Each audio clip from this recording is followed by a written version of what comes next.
What is happening, fishers? Welcome back to another episode of Untraceable Fishing. So tonight, simple little video. We're going to run through, you see in front of me, there's some sinkers lined out in front of me. I'm just going to run through some basic uses where I'd use a different sinker or where Andrew and I self use different sinkers.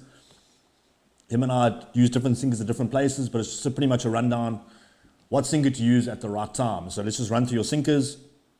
Your standard ball sinker, your long elongated sinker, I don't actually know the name of it. Standard teardrop, flat sinker, very similar to the teardrop sinker. Nylon grapnel sinker, or weed sinker, some guys like to call it. A cone sinker, and lastly, the wire grapnel sinker. Okay, so let's get started, guys. The ball sinker, we probably all grew up fishing with one of these in the rivers and in the gullies and things like this.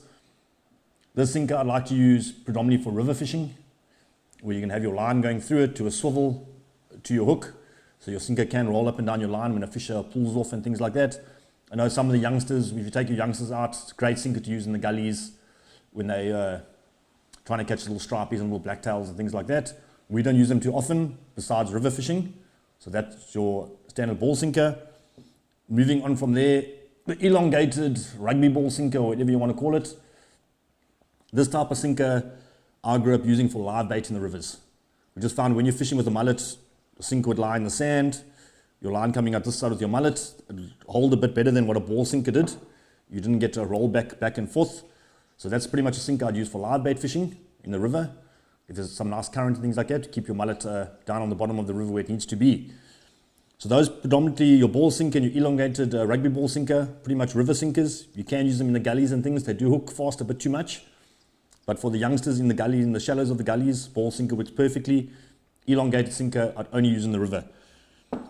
Moving on to the next five, guys. The sinkers I'd use for fishing off the surf, off the rocks and in the bricks like that. Number one sinker of choice for off the bricks, I like to use a standard teardrop sinker, guys. Okay, the reason why I like the teardrop, when the sinker goes out, the sinker has the ability to move around. A lot of guys think when you finish fishing off the rocks, you want your sinker to sit in one place. I'm totally the opposite. I like to be able to give my rod a little flick, move my sinker. I might cast out within 5 or 10 minutes. I've got a prawn or something sitting there. I've had not a touch. I might be sitting on top of a ledge. I might be fishing in this deep water where you can't really read, where you haven't thrown properly. The fish might be holding here.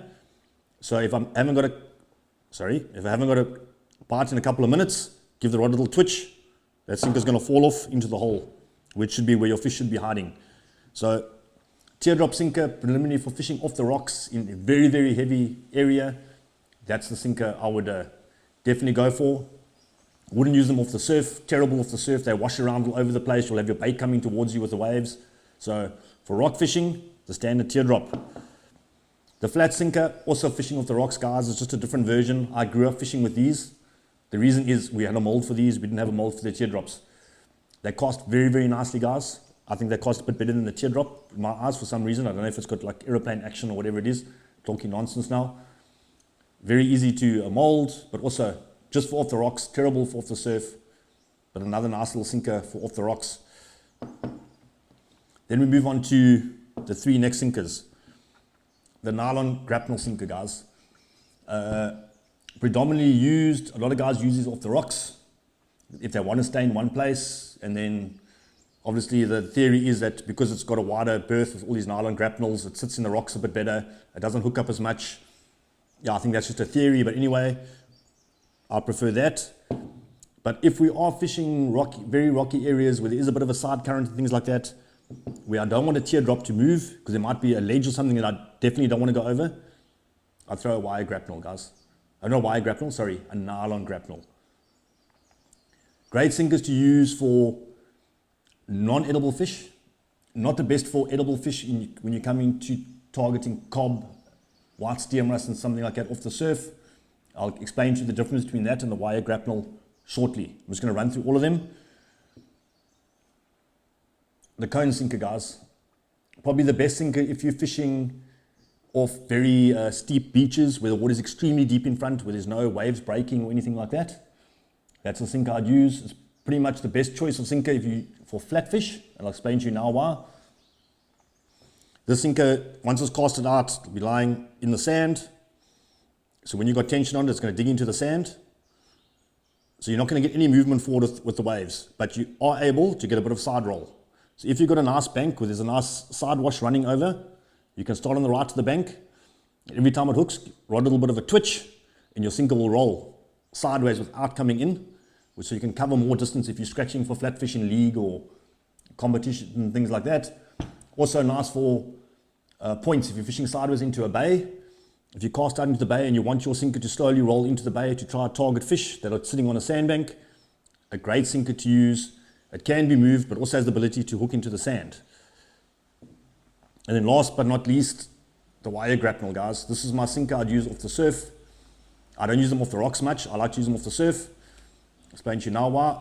We pip them up, pretty much cast that sinker out. Your line tension goes like that. Your sinker will turn. Now it sounds strange, but your sinker actually sits like that into the sand. The head of the sinker actually grabs into the sand, so it sits there as you push tension, slowly dig itself down, and the sinker will sit like that into the sand. That's pretty much how your sinker sits.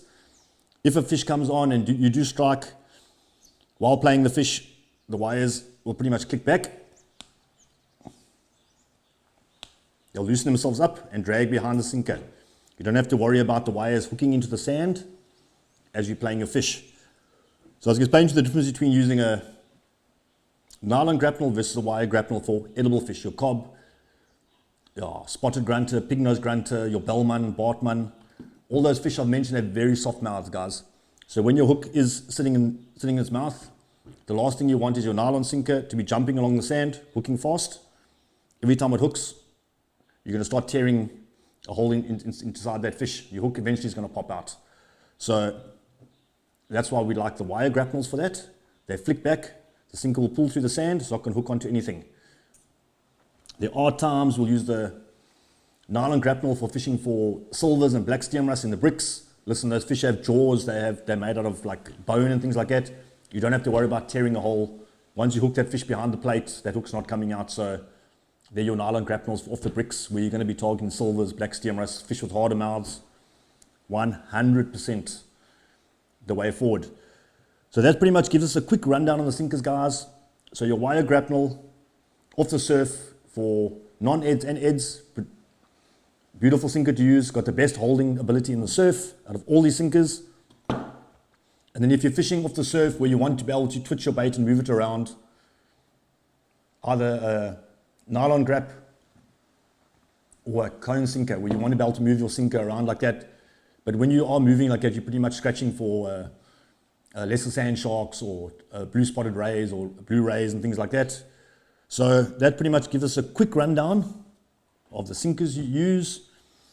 Other than that, guys, it's also like we'll do another video sometime on what breaking strain or what thickness line we use for different ounce sinkers, but we'll do a different video where you can be able to get that point where you're actually snapping the line and not losing the sinker, but we'll do a separate video for that. I hope that was informative. It was a very quick run through the sinkers, guys. So you pretty much have some knowledge which sinker to use where. Anyway, guys, until next time, we'll see you all soon. Cheers.